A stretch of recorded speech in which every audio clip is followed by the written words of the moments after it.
Welcome back to Don't Be Strangers, a podcasting community against adult loneliness. I'm your host Xinyi, and I typically meet my guests for the very first time while recording. So if this sounds fun to you, please consider applying to come on to guest a future episode. So today I am speaking with Jasmine, whom I actually met via Kate of episode 47. So I was traveling to New York last August 2023 when I was actively collaborating with Kate of She Connects, who does like women empowerment events all around New York. And Kate was just randomly one night texting me, like, hey, I'm going to this meditation event with my coach, Jasmine. Would you like to come? And I thought, hey, I have nothing else better to do tonight. And I've always been interested in and an advocate for meditation. So I thought, let's go try this out. So I went and I remember like going up the elevator to the apartment, I think where Jasmine lives, and she had maybe either rented or borrowed the rooftop terrace where she hosts this event. And it was supposed to be a meditation over the New York skyline as the sun was setting and to like welcome in autumn energy because it was like the end of summer transitioning into a new season. And I remember really being very intrigued by the community that Jasmine had invited through, I guess, just her work because there was a great like range of ages that showed up from a lot of people 60 plus in age. So like I saw people who I would have guessed would have been like in their 70s or even older, but all looking very young and healthy here to like try out meditation or maybe just to like continue their meditation practice. And then there was Kate who's like younger 20s, and then her friends, her boyfriend, and then me was like older 20s. And that really intrigued me. So after the meditation event, I went up to introduce myself. I thanked her for her time and putting this together and just her sharing her knowledge on what meditation does for us as like a collective, and we decided to just like stay in touch. And so I was able to get like meet up with her and get coffee once before I left New York. And I had thought, wow, your story is so interesting, I would love to have you on my podcast. And so I suggested it. She said yes. And then, very many months later, we finally got to record this. So, if you've been feeling lost in life or feeling a little pull for some sort of change, you're in for a treat. In today's episode, we're going to chat about listening to your intuition, how Jasmine drastically changed her career path in life, and maybe like inspire you to do the same, her advice for younger and older generations, her favorite book recommendations, and new challenges that we're facing for connecting post pandemic. I won't be able to introduce herself as well as she will be able to, so with that, please meet Jasmine. Hi, everybody. I'm Jasmine Bilali, and I'm a holistic life and wellness coach. And what that means is that I help people refine their minds, bodies, and spirits so they can get unstuck and go on to create the lives that they want. What makes me unique is really my approach and my past life as a managing director for several well known private banks. That may seem like it's a 180-degree difference, but it's really not because I was responsible for business development. So I was in the people business and I'm Mm, still in the people business, but contributing in a different way. yes, I love that. Can I share something really interesting with you? So, Jasmine and I first met because she was hosting like a meditation workshop in New York City when I happened to be there. And I remember her explaining about her past life and like working at a very like renowned bank. And I thought, because I thought when you said the term past life, I literally thought like you meant like an actual past life because I've explored like alternative medicine and alternative healing, and there's this concept of like past life regression, Sure, where I'm people can familiar with tap it. into their past life, and I was just like, whoa, she actually knows who she was in her past life. But then I think like through conversation, I realized that you meant actually like in this life, but just Yeah, a different career previously. yes, it was this life and it was over 20 years. and I absolutely loved it. But I came to, it's a long story, which we may or may not get to today. But at the same time, I had always been meditating, practicing yoga, traveling globally in my free time. And over time, I just learned a lot. I crossed paths with lots of teachers, healers, shamans, took courses here in New York City, where I live, on Western scientific methods for mind, body, spirit, empowerment, things like this. And I started really using all of these on myself. And on the weekends, I would take courses in them for myself in order to stay balanced, because I always worked in high pressure, fast paced, demanding environments. And I saw that these empowerment modalities that we're not taught in school or at home or anything, I saw that they worked. And I became fascinated with how the mind, body, and spirit connected and contributed to the whole. So I used them on myself, and I would get certified. And the ones that I felt worked, I kept, and the others I forgot about. Then I began, people knew I did it, and sometimes I would do it for only my closest relatives, friends, or colleagues, because it's not something I talked about. And I just saw that it kept working. So what happened was I became more and more fascinated with our untapped potential and the fact that Mm, we're not taught to tap into it. And then, although I loved my career, at one point, I felt like I was really ready for something new in my life, a new yeah, challenge, and still too early to retire. And then I was faced with the decision as to whether I could actually be brave enough to walk away from something so incredibly privileged and grateful, especially because my parents were also refugees. And so my upbringing was very much about safety and security and practicality. And leaving that safety net would have been the most impractical thing I had ever done in my life. So, but right. I eventually did it. Um, I eventually did it, still not knowing what I was going to be doing. I didn't think those things were going to form my next career. I decided to take a year off and Yeah. do some travel that I wanted to do and do some writing. And then I assumed that I would then go back. I had 2 years on my securities licenses. I assumed that I would go back to something more practical still, um, just somewhere else. But things happened, and I eventually didn't.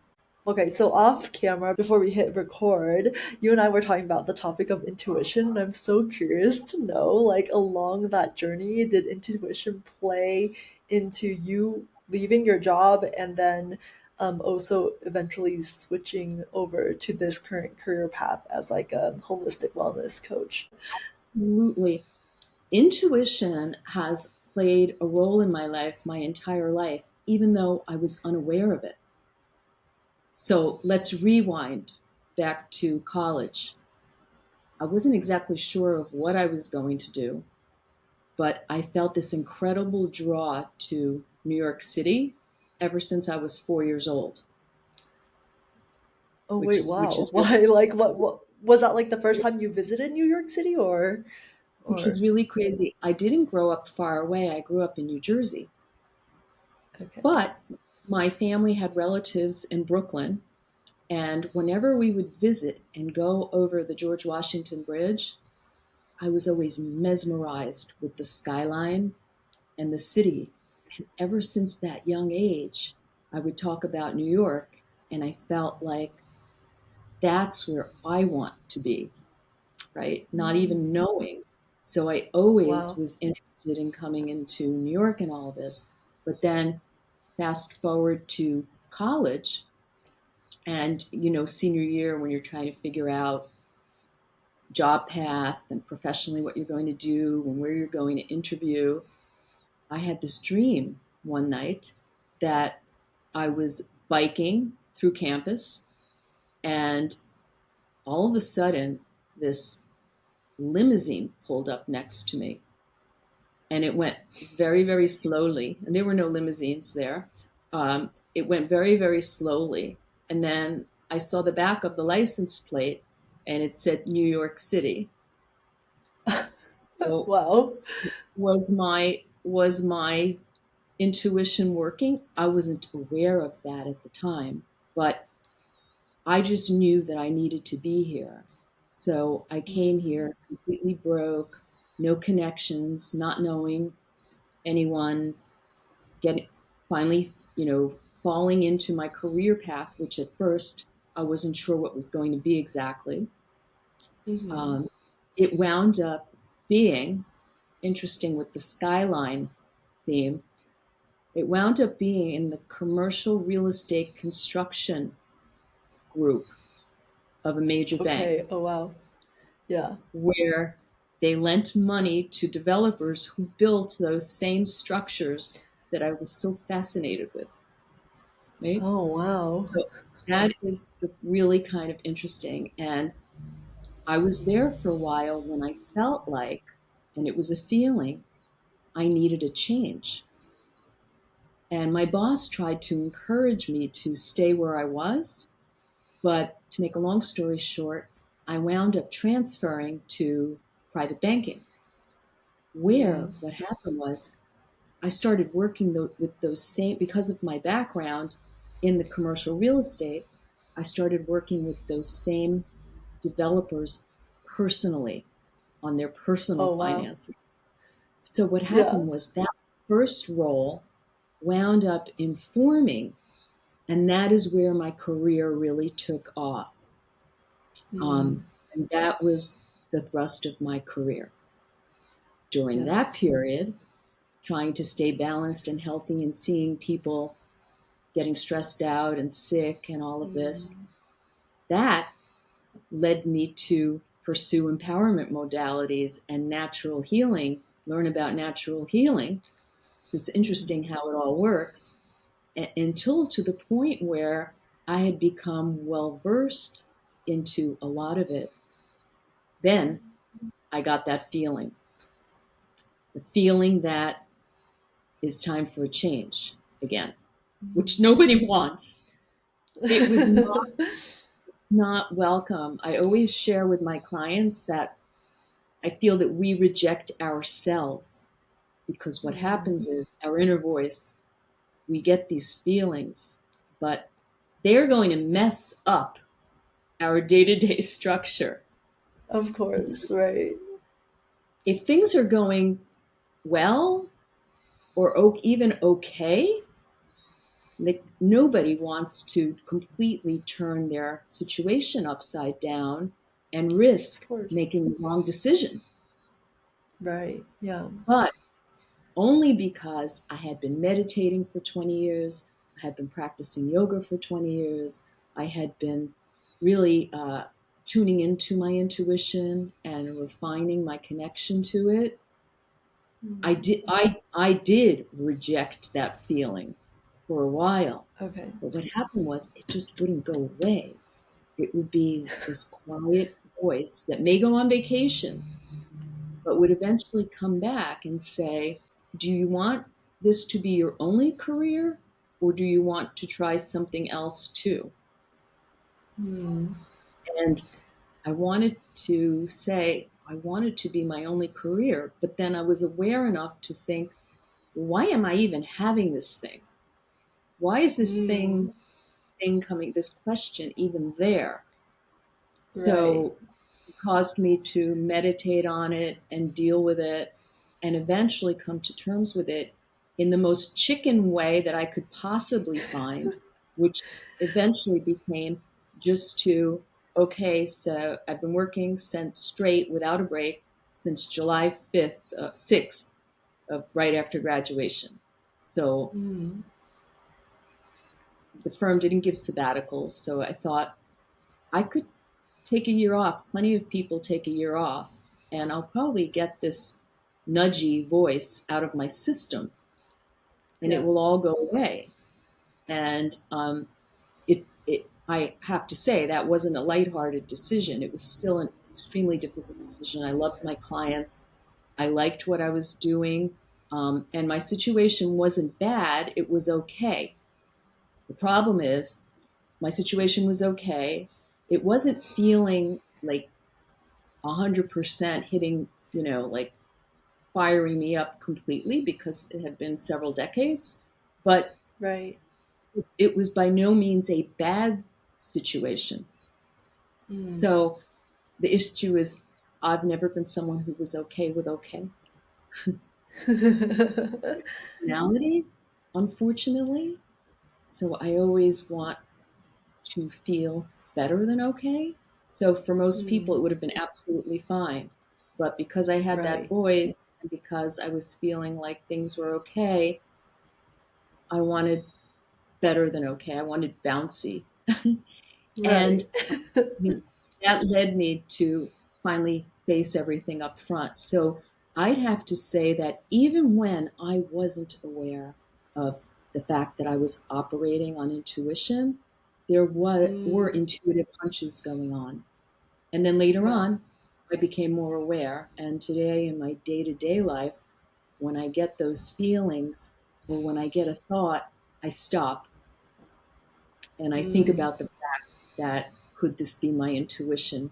Whereas in the past, I would have never thought that way. How did you choose your day job?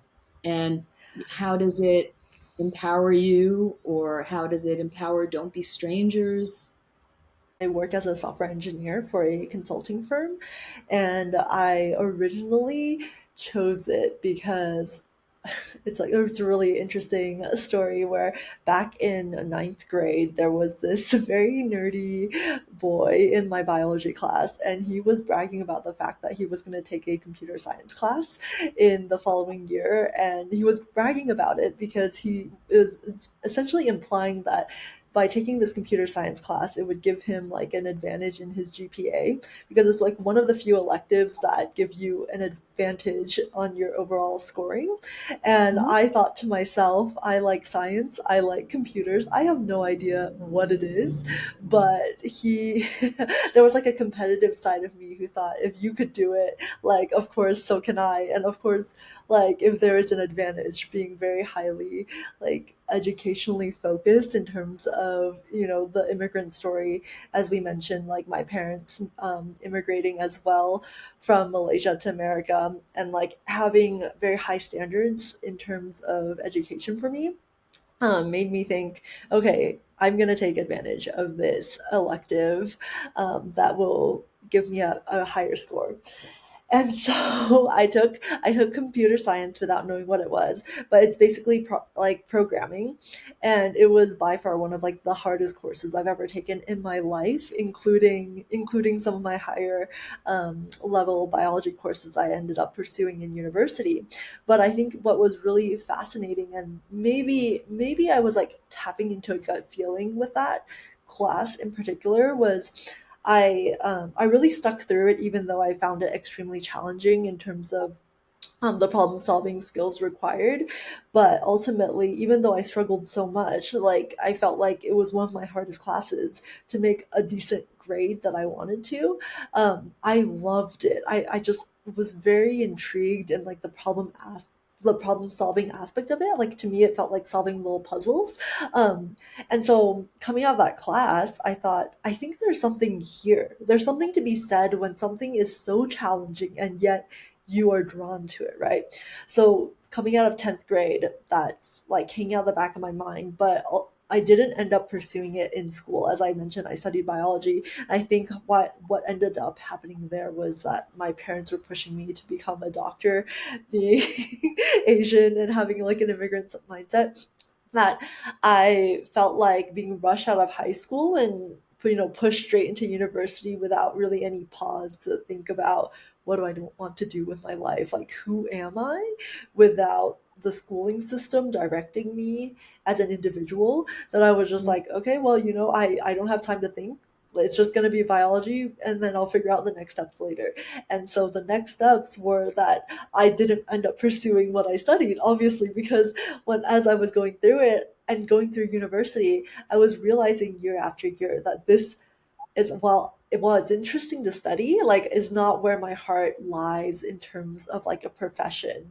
And um I graduated taking my sabbatical. So I took like a gap year right after graduating out of university, because I realized at that point I had been going like nonstop, right? Just studying, studying, studying without any real like evaluation of what I want to do. And therefore I ended up with a degree that, like, yes, it's good I had the degree, but like it wasn't in the direction that I wanted to take my life. And this is kind of long-winded to say I took a gap year to go kind of travel, meet my friends, kind of think about what it is I wanted to do. And serendipitously, that same year that I was just kind of bumming around, I ended up on my friend's like little mobile video game project. So they were working on programming and developing a game that you could play on your phone, and they needed some artists. And so I got contracted with them at like minimum wage to like create some art assets for them. And the entire time that I was like working with them on this little game, I kept thinking, I wish I could help on the programming side. Like I wish I could look at the code and help them out. And I kind of regretted not taking computer science in college, like, and that's how I kind of pivoted back in. I ended up, through so many conversations of like, I wish I did programming, I wish I did coding, that with modern technology and how your phone is always listening to you, I started to get ads about like coding boot camps. And I ended up taking one of these coding boot camps and trained myself into the career path that I am currently in. So I think as of right now, I'm like 5 or 6 years into like my career as a software engineer. But in a lot of ways, like, I don't resonate with being a software engineer. Going back to your question about like intuition, like how did I get into like my job, and like does it empower me? In one way, it does empower me because I identify as like a multifaceted human being. I think everyone is, right? And you are more than just I your job. agree. You have other hobbies and you want to like learn. I think we all intrinsically want to continue learning. And so I see my profession in software engineering as like a very small piece of like who I am and what I do in my day to day. It's like I do this, it provides the money and like energy, which I think of money and energy as like Money's sort of like energy. parallels, and right, exactly. And it kind of provides me the energy to do other things I want in life, such as don't be strangers, to be able to say I'm going to pay for a subscription for my like podcast recording platform, or buy equipment, for my hobbies.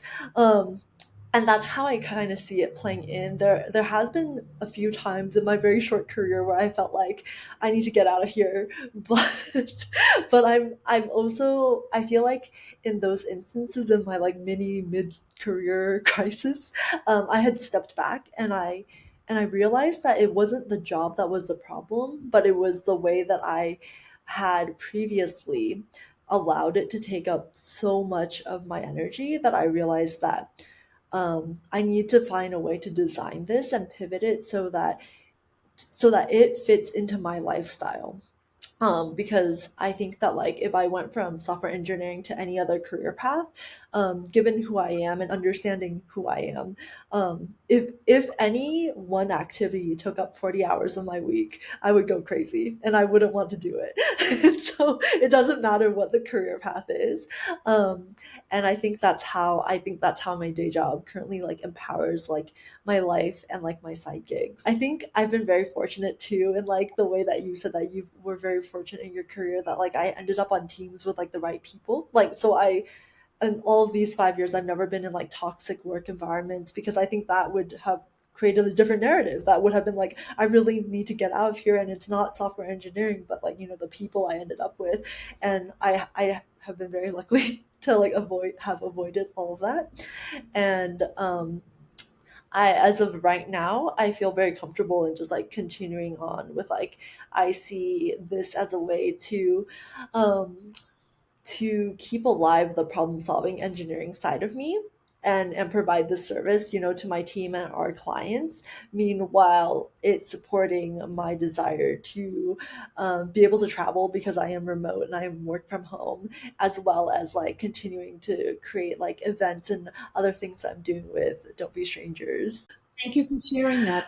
I think that's a great story. Now, based on what we just talked about, do you feel like there could have been an element of intuition operating all along, right? I wonder, because of because it felt so serendipitous that I ended up in that one like computer science class. But I wonder if there was like elements of like intuition that like pushed me into that class and therefore ultimately kept resurfacing in my life later with being like, why didn't I take computer science? Why didn't I, choose um, choose programming. And I think it's so interesting, while I am thinking through everything that we're talking about, because I have a lot of friends currently who are in other parallel professions that are maybe in tech, but like other sectors of tech, and they are starting to pivot into software engineering too. They're realizing like, oh, for my lifestyle, I would like to be a software engineer to make the money that software engineers do, or to have the remote location freedom that people who work digitally can. And it makes me wonder, how did I get so lucky that I ended up in this career path that Right. so aligns with my desire to travel, for example. Okay, so I'm going to pause here to say that if you found any of this information useful or interesting, please hit pause to give this show a follow and a rating.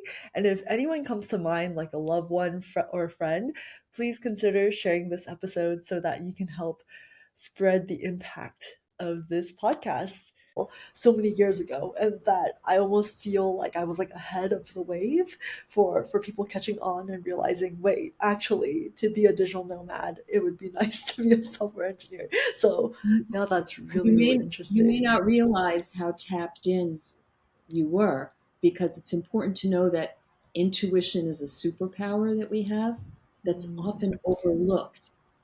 And yes, mm, it's overlooked, number one, because we're not socially conditioned to tap into it. We all mm, live in fear-based societies based on linear thinking, and we follow the rules of family, religion, culture, educational systems, and all of that, right? But at the same time, our mind actually blocks our intuition. And from what mm. you've just Yes. shared with me, your mind could have been constantly pushing up against your intuition, because the mind is Mm, going to try to retain control and do what's practical. So, although, as in my case, where I was getting that feeling that would go on vacation but then come back, um, the mind resists, right? So mm, it's about how to recognize when it's intuition and let it in.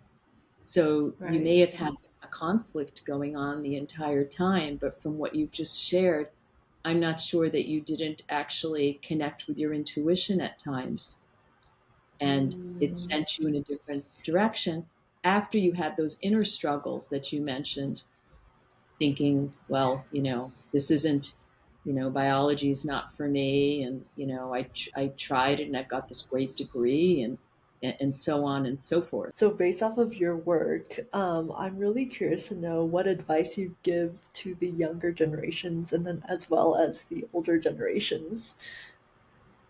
Well, that's interesting. For the younger generations, I would say um, experience as much as you can when you're younger, and try not to get locked into just one kind of life experience, because it's the perfect Mm, time to experiment and try different things. Because if we don't try different things, we never really know. And mm, it's a time when we have more freedom generally and less responsibility than at other times. Um, The second piece of advice I'd give, and I have a lot of younger clients, is I say this in a nice way, but don't be so attached to social media and the messaging it's giving you, because I've really seen it become quite limiting at times. Mm, A lot of the cultural messaging now is coming from social media, and I feel like it's resulting in a limited view of things. So get out there, meet real people, not perfected people. Have experiences that are not, maybe the experience you're going to have is not going to be the same one that someone posted on social media. Like, mhm, make your own path.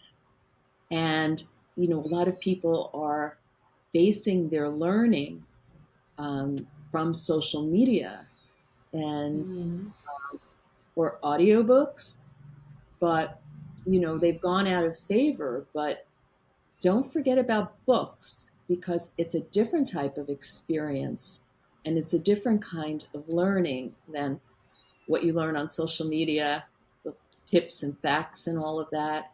And also, processing wise, it's different from an audiobook, right? Because when you're listening to an audiobook, you can still clean your apartment or multitask or cook or right, whatever, which is great. I do it too.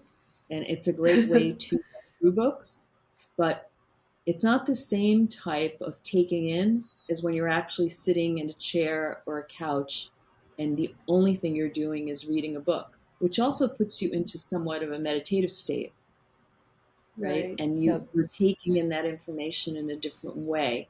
So those are probably the tidbits I'd give to younger people, the main ones that come to mind. For the older people, interestingly enough, I'd say the same. Don't, not about the social media, but don't forget to experiment, because Mm, it's so easy to get set in our ways and in our comfort zone. And yes.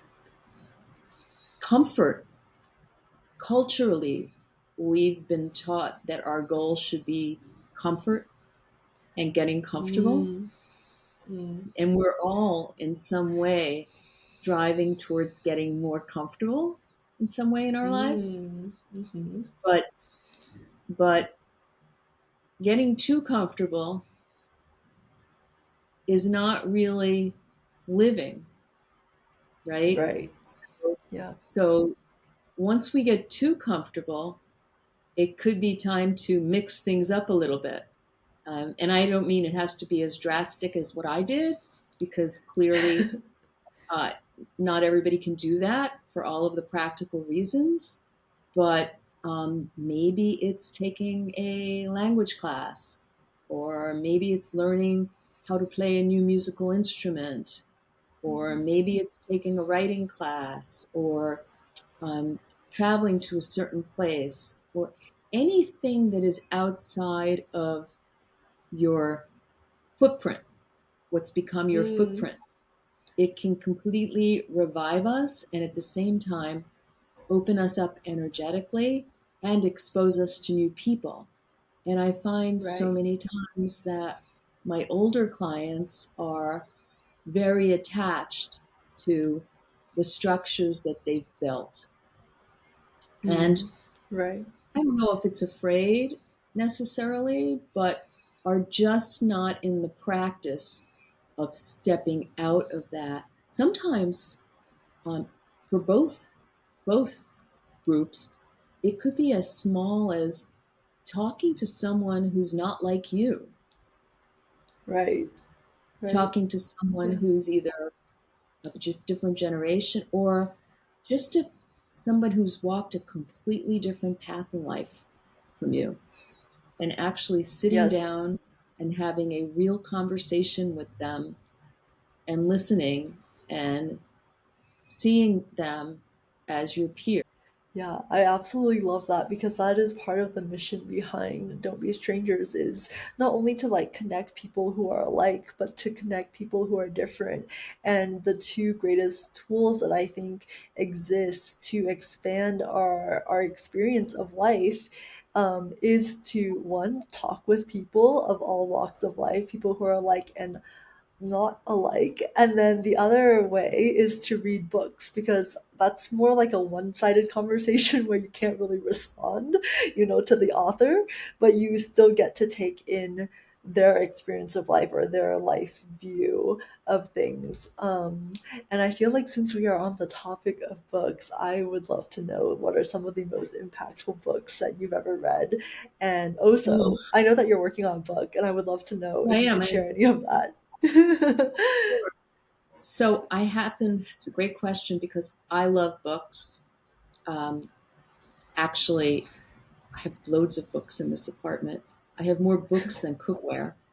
So I have books in kitchen cabinets, this typical Manhattan apartment. It's very limited for space. I've got lots of kitchen cabinets, but I don't need that amount of cookware. I've got excess book overflow in my kitchen cabinets. I've got excess book overflow stuffed everywhere. I love books, and I'm probably guilty of not getting rid of them quickly enough. But some of my favorites that come to mind that I often share with clients are this is just a few top of mind among many is The Power of Now by Mm. Eckhart Tolle. I think he Mm-hmm. did a fantastic job in there. He describes something referred to as the pain body. Maybe I think that's chapter two. I think it's a really important concept, but the book is really about presence. And Mm. mindfulness and presence are one of the foundational elements of my system, my mind, body, spirit system. Um, Another one is, and this ties into what you said about the past life theme. And you and I have never Mm. talked about this, but there is a book by the name of Many Lives, Many Masters by Dr. Mm. Brian Weiss, who was a Okay. psychologist who was based here in Manhattan, probably in the 80s, 90s. Right now, I believe he's in Florida. And he wasn't a believer in past lives. He was a traditional psychiatrist, I believe, not a psychotherapist. I don't know. I'm not sure, but I think he was a psychiatrist. And he started getting trained in regression. And Mm. he was regressing clients back to their childhood so that he could get to the root of certain issues.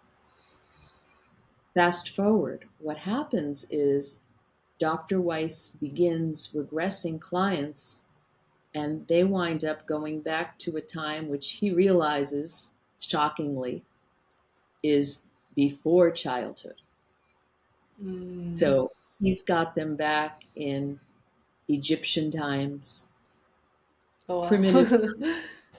or Greco Roman times, and he's blown away himself. Mm. He's thinking this cannot be happening. And in that book, he chronicles when this just happened.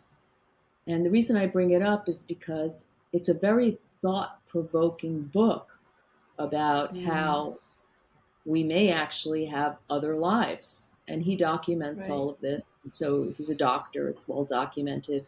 And I find that it's a very eye opening, interesting read at a minimum. So that's another Mm. one. And a third one is a really old book. I'm going to give you a few, but the name of it is, it might be from the 1930s or 40s. The name of it is Your Word is Your Wand by Mm. Florence Scovel Shinn. It's still in Okay. print. You can still give it. I give it as a gift book sometimes. And that is really about how the words that we use can vibrationally affect our lives, what we see in Mm. our day to day. Everything is energy, I believe. When Yes. we make these arbitrary comments like, oh, I'm so stupid, or how can I do this, or this Mm. is killing me, or so many different comments that we can Mm, make, how energetically these things may actually be bringing our vibration down and affecting us mm, in a negative way. And in that, the author shares several stories documenting that actually happened. And it is, although it's an old book, it is as pertinent today as it was when she wrote it. So it's timeless. mm, Another one that I think is really an eye opener, completely different. The name of it is Quiet by an author named Susan Cain.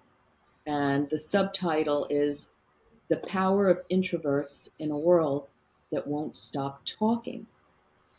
And in this book, the author has fully researched our culture of extroversion and really mm, how we idealize it, especially in America. It's idealized in mm, America, and how we often overlook introverts mm, and the gifts that they can bring to the table through the fact that, for the most part, many of them are keen observers and they process information before they spit it out. mhm.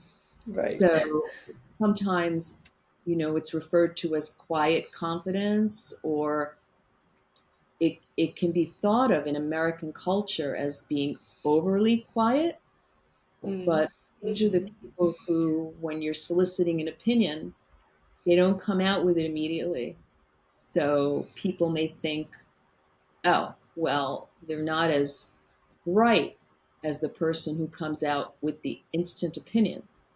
But when you Right, get the opinion from the introvert, you may find that it is incredibly well filtered and right on and very valuable information. So how do we in in organizations and in relationships and in family and all types of structures, how do we balance these two different ways of being, to get the most of the collective situation, right?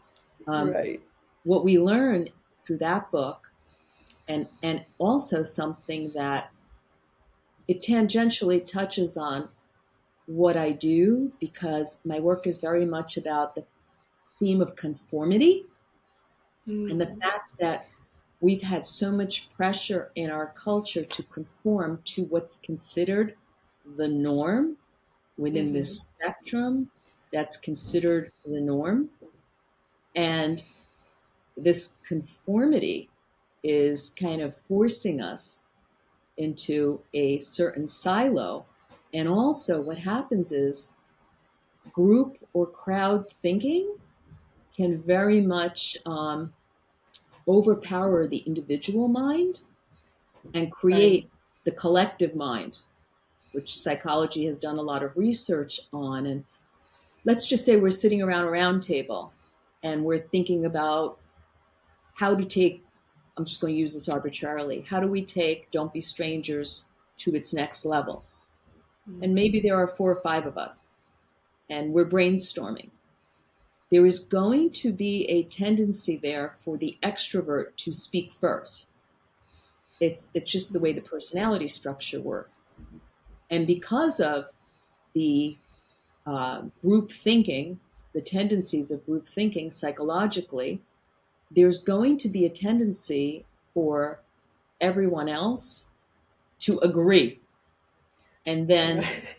and then hold back their yet to be formed opinion, and Mhm, then have everybody go with this. And you see this in our society very much.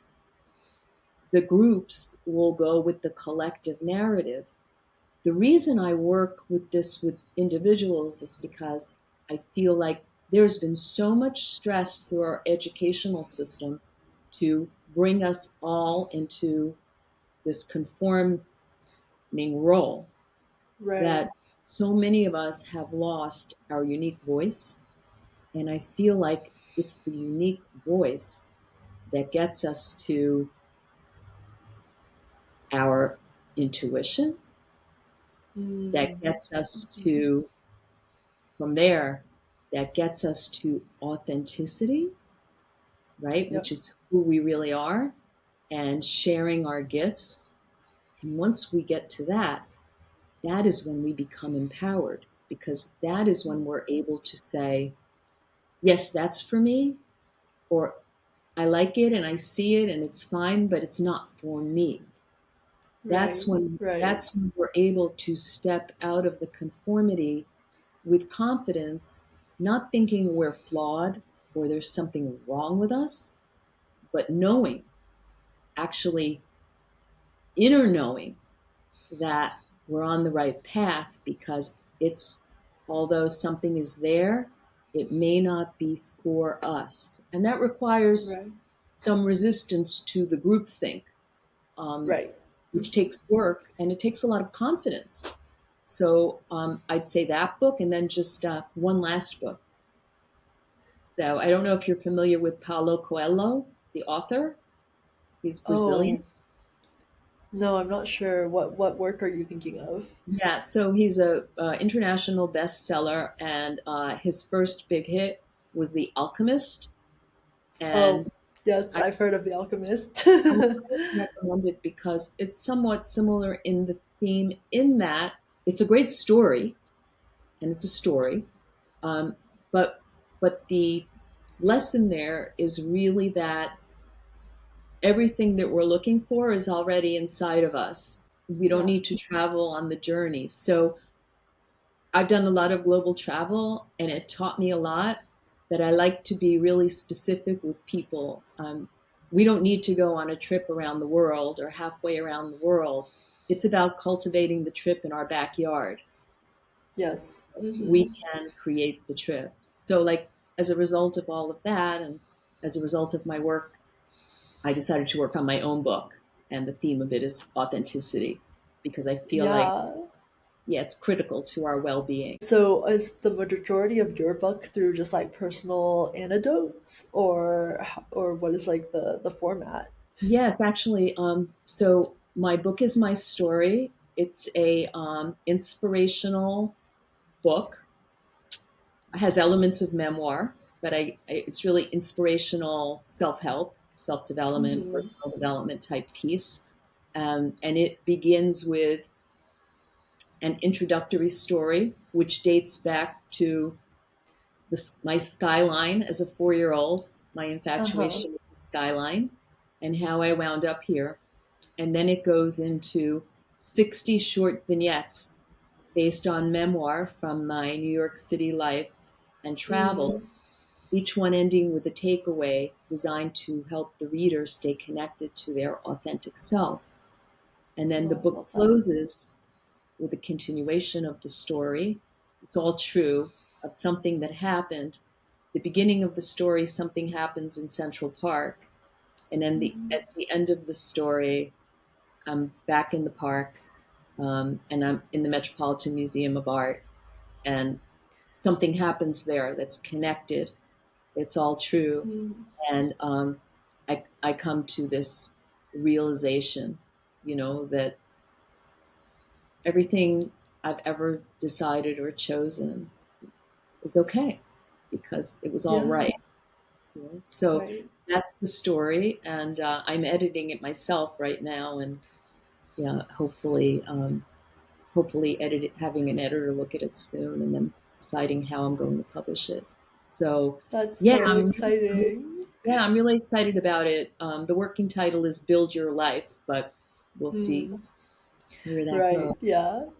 Yeah. And I feel like all the books that you shared and even your story about authenticity are so aligned to like the themes of Don't Be Stranger and like our parallel work in like empowerment and using all this information that you gather through books and like, through talking with other people to help you become more yourself. To use all this information to help you inform yourself of who you are, if that makes sense. To be able to talk with people and think, oh, what they're telling me, I don't align with that, which means, I'm this sort of person and they're that sort of person. And it doesn't mean that we can't connect. It just helps me That's right. understand who I am better That's and to navigate like your own life. So I need to ask you the question which I ask everyone, which is how do you define a stranger and at what point do they transition from being one to not being one? oh wow.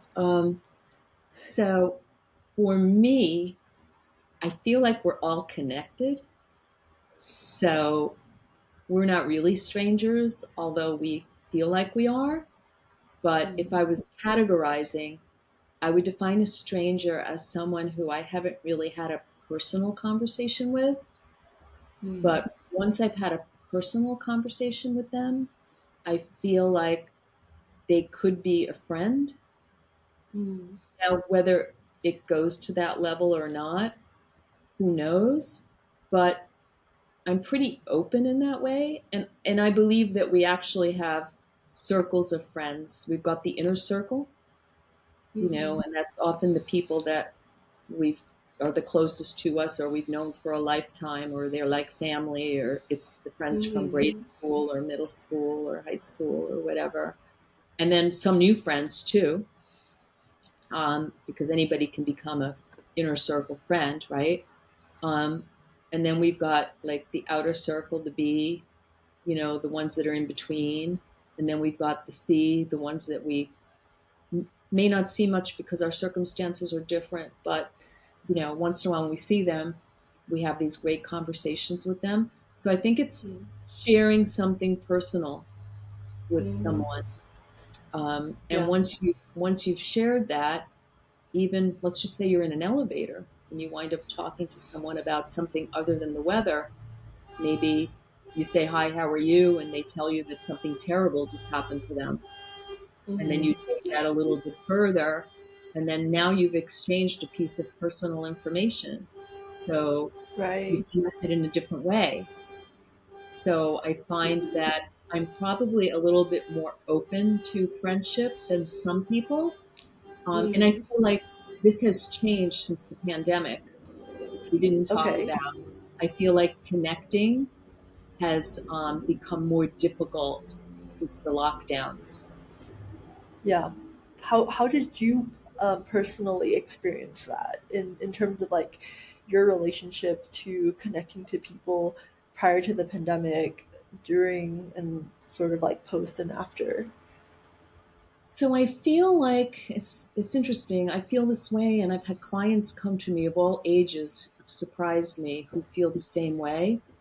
I feel like our brain is a muscle, and if we use Mm. it in a certain way, we exercise it, and then if we exercise different behaviors, it begins to change. It's the Yep. neuroplasticity, right? Mm-hmm. So I feel like since the lockdowns, people became more comfortable, not that they weren't before, even more comfortable living on screen time Mm. Right. and not interacting with people one on one. And then there was something about being cut off with people where I'm Mm-hmm. noticing now when I'm out and about doing my thing or out with friends, just in a restaurant or a bar or whatever, I'm finding that people are more insular and less prone to mixing than Okay. before. People are sticking with the people that they already know. Or, for example, if you're in an establishment, just like buying groceries or getting a coffee or wherever, in the past, whereas maybe the cashier or the service staff would have been much more engaged with talking to you, I'm Uh-huh. finding that it's become more robotic. You're giving your Mm. credit card back or your change, and they're not looking you in the face. That connection, Oh. eye to eye thing is missing. Um, Uh-huh. and then they just hand you your whatever it is that you're buying or whatever it is that you've given them. And they don't even say thank you. There's just this non connection going on. And Right. my own way of pushing up against that is I always say, thank you so much. Have a nice day, which you would think that they They would would be, say. not me. Right, I can't tell you, Shin, how often it's just me saying that. It's right. very noticeable. I get people in their 20s come to see me, clients, and they're really upset because they're finding that it's becoming so much more difficult to really Yeah. connect with people. And that generation was the hardest hit when they were in college and all of this Yes. happened. And they're feeling incredibly lonely and disconnected. So, although they're very young adults, when I think back, when I was in college, I felt super connected. That's when I felt my most connected because we didn't have these devices and Right. everything was about connection. And being out meant connection and soliciting connection and new people. Right. And now it's very easy to be out with your phone and Yes. Yes. and Yeah. getting new friends on social media or dating apps or whatever and not live. And it's Yes. really scary if we lose that. From my personal group of friends, I also got a lot of like feedback that the pandemic made them so comfortable at being at home that they have forgotten how to like connect with friends. Like even within their Yep. existing group of Mhm. friends, how to Yep. like meet up and like have a board game night or like, Yep. have those in-person conversations, which I think is really, really fascinating.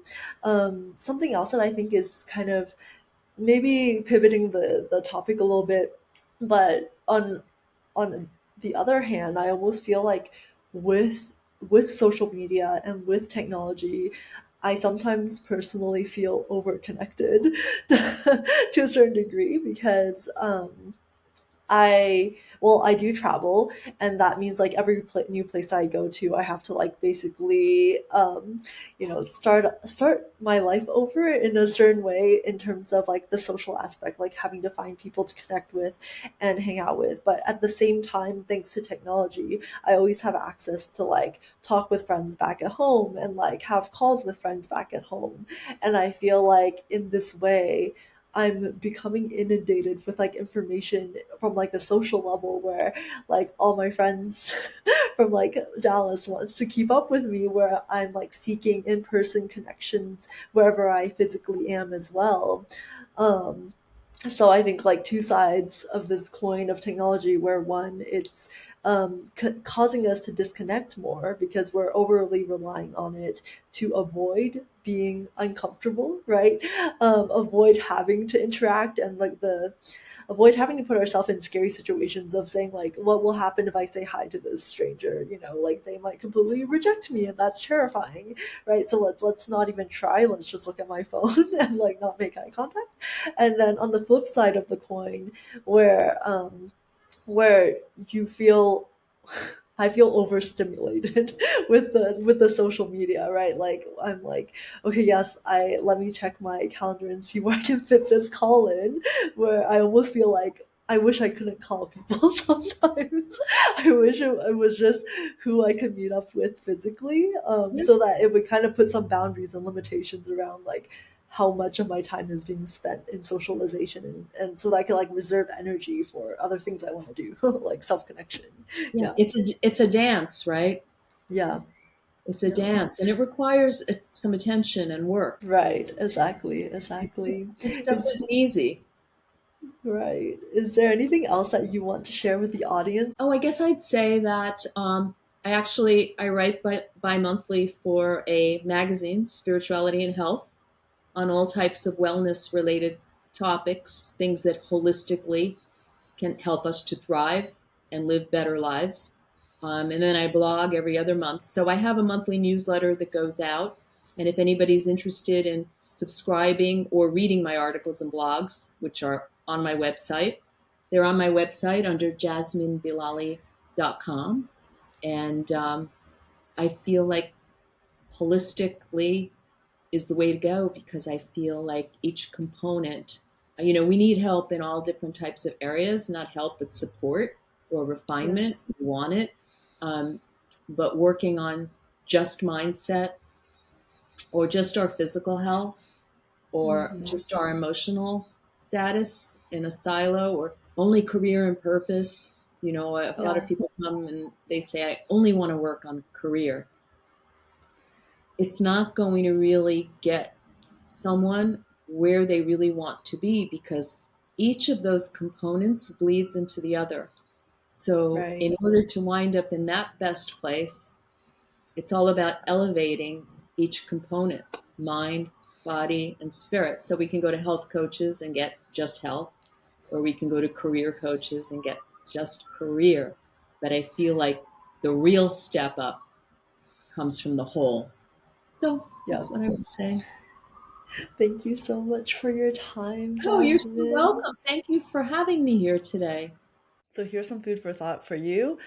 Sit down and list out some major components of your life, such as health, wealth, love, purpose, and play, and rank yourself from 1 to 5. How are you really doing, and what do you need help with? And is there anyone who can help you in these areas where you might be ranking a bit lower? If you're interested in getting coaching with Jasmine, I'll link her information in the description below.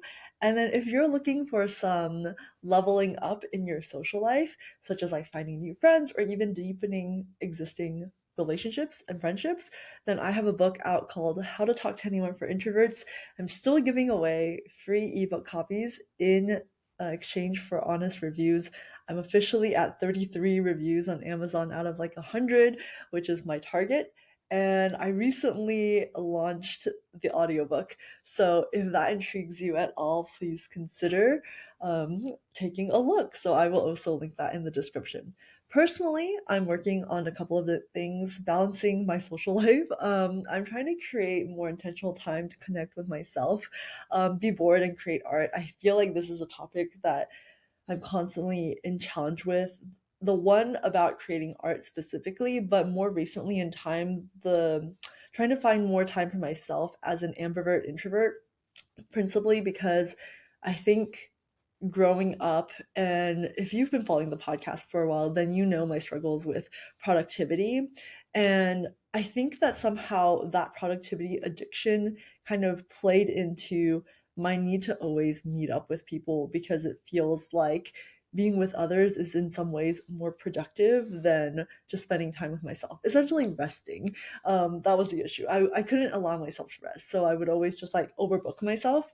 And now more recently in time, having to realize that my social life has evolved from just being, a working professional who has a few hobbies and her friends and her family, to now still a working professional with her friends and family. And then now this platform and community, Don't Be Strangers, where I have to show up to my own events, I have to host my events, and sometimes I feel obligated or pulled and called to join in other community events just to like show up and support other people's work.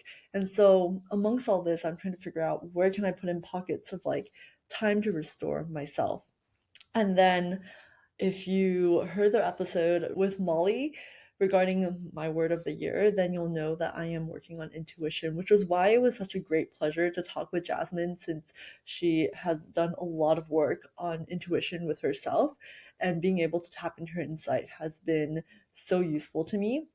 Along the same path, I've been exploring human design. I actually recently recorded an episode with a guy, Dimitri, who helped interpret my human design chart. If you don't know what human design is, it kind of reminds me of astrology in that it uses the planetary stars that were present at the time of your birth, and uses that to like break down um, certain aspects of challenges, weakness, strength that you might observe in yourself in your lifetime, but it is distinct from astrology. So I have a future episode coming out on this topic, which might intrigue you, and then also just overall trying to pace my life better. Recently, I've been quite overwhelmed with adulting and trying to like realize I need to intentionally space out my commitments so that, again, back to problem number one, I can make more time for myself. But then I was also listening to a podcast episode with Tim Ferriss with Cal Newport on his newest book about slow productivity, and this idea that in the past, before we had American hustle culture, the best works, the breakthrough works that were found in like physics, psychology, or even like arts, were created by people who were not pressured to constantly produce. And even at the peak and climax of when they would be making this breakthrough, they just went on vacation for like months on end. And it's just so fascinating to think about. So I think it's helping me shift my perspective even further along my journey of like self healing and unlearning productivity addiction. So what about you? Feel free to write to me on Instagram at Don't Be Strangers and or visit our website, don'tbestrangers.club. Let's keep the conversation rolling and don't be a stranger.